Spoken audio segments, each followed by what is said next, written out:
The fireplace is quite interesting as well in terms of it seems a bit unusual. The fireplace has been changed.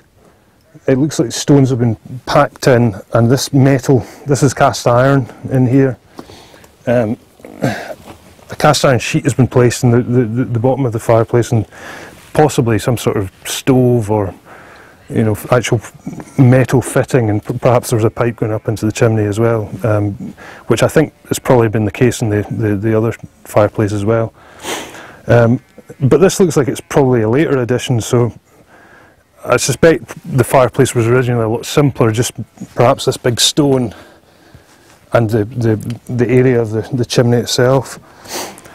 But really, that's at the moment, that's the only indication we've got from this end of the building of any sort of modernisation or change, any money being spent on the place, because certainly these repairs seem to be pretty patchy.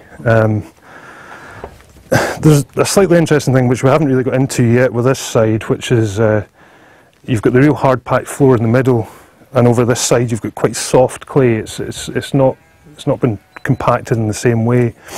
Now that might be to do with use, simply, you know, these areas weren't trodden on as much, but there may be something else going on. We also did have a lot of nettles in here, which is the roots have really punctured through the clay surface and softened it, so that may be another reason why this has survived more cleanly. But the teacher may have had the desk. Well, there may have been desks, yeah. I mean, I think the one thing which has come from the difference between the two rooms is the fact that we know that one room is for the schoolmaster and the other room is for the pupils, the actual school room. I'm not sure which one's which yet. I don't know whether they would spend the money on doing up a room for the kids, or they would spend the money to do up the room for the schoolmaster. When you say one room for the schoolmaster, was that his house? Apparently so, yeah. He did actually live here. Now it's not very big, and Graham has discovered the figure of 45 pupils, which is quite a lot. But it certainly seems that the way in which things worked, not all those pupils would have been here at the one time. They would have come, yeah, shift work and hot desking. Yeah, well, parents would have paid for individual classes for the children, so they'd have paid a certain amount for arithmetic, a certain amount for English, and so those kids that could afford more would have been here more, I think, would be the case. But I think it's going to be quite difficult to say which side's which. That's really what I'm interested in at the moment, is just working out exactly how the space was ordered. I have a suspicion that the money would be spent on the room for the school room, the more public room, if you like, so this end of the building. But I think once we put a trench across the middle here, we'll maybe pick up internal divisions and perhaps work out. There may have been more than two rooms, of course. There may have been a central corridor, or, you know, some sort of division there. So until we do that, I think I'm going to reserve judgment a wee bit, but we'll see. You don't really know what's going to prove it well. Well, yeah, I mean, I suspect that the histories, they're going to be the key. There will be historical accounts which may help to point this out, or just parallels with other schools. Proving it archaeologically is quite difficult, because apart from the fact that we have found one piece of slate at this far end, which I'll show you. I'll show you this now. I find the rooms, the place being divided, was it a wooden? I suspect so, because one thing we can't really see in the walls now is evidence of dukes or anything to support wall, you know, either the lath and plaster at this end, which I suspect is more because it's been more battered by the elements. The one thing I've thought about for this end of the structure is whether the walls may have been lined with wood. So although it's not been plastered, it actually may have been sort of richer in a way than the plastered end, you know, nice wood panels. It's really hard to say. I mean, what you would normally find is sort of holes in the wall, you know, maybe little wooden dukes in them, but there's just no real remnant of it. I mean, you could argue about some of these, but I think it's quite difficult to say, really.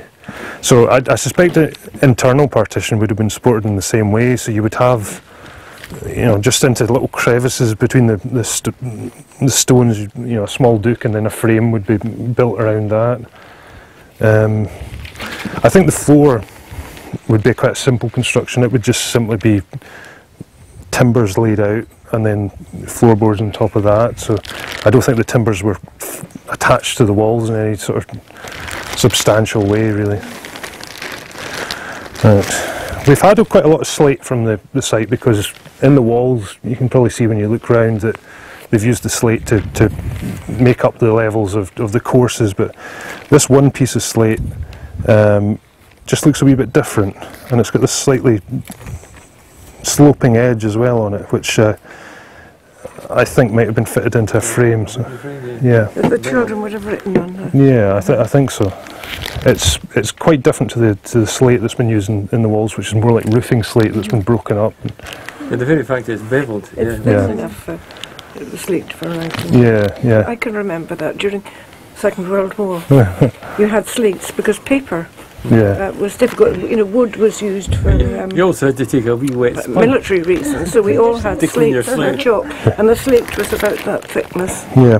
Well, it's certainly. I mean, it's nice and smooth, and that beveled edge, like you say. I mean, in a frame, I can see that working.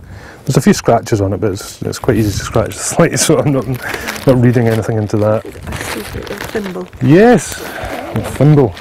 Now, I'll bring this. This is lovely. Yeah. Thimble. Now, because the deposit we've dug through so far have pretty much been to do with the destruction of the building. Most of this stuff is 19th century. It's probably late 1800s Victorian. But we've had quite a few nice little bits and pieces, so you can pass that around if you like.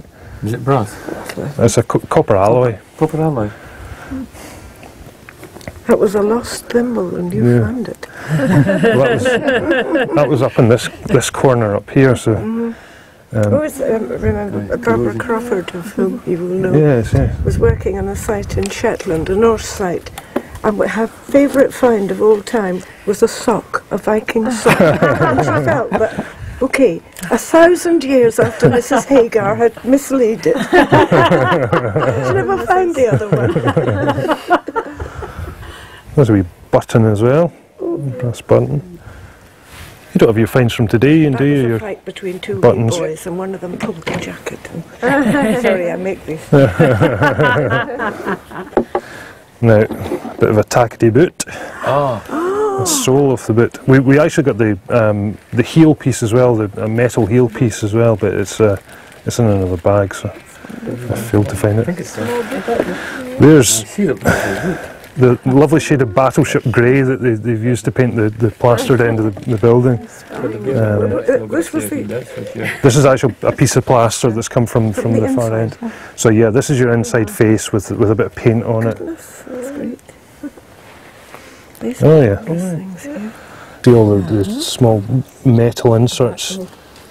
The fibres would have been wound around. You can still see them. Oh no. Yeah, I think there's some of it may be fibres left, but there's certainly the little metal bands, little staples that have held it in.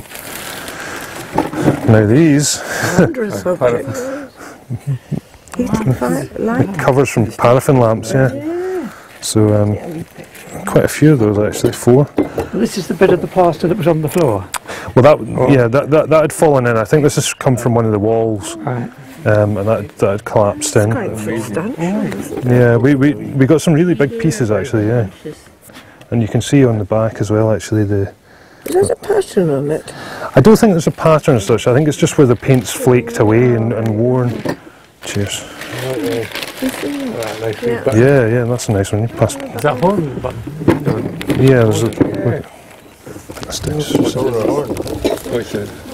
Oh, sorry. We've had a lot of rennet bottles and pieces of rennet bottles. That's What bottle? rennet. Rennet. Yes, that would have been a rennet bottle. So very common find at that sort of period. You've got people making cheese all over the place. So it's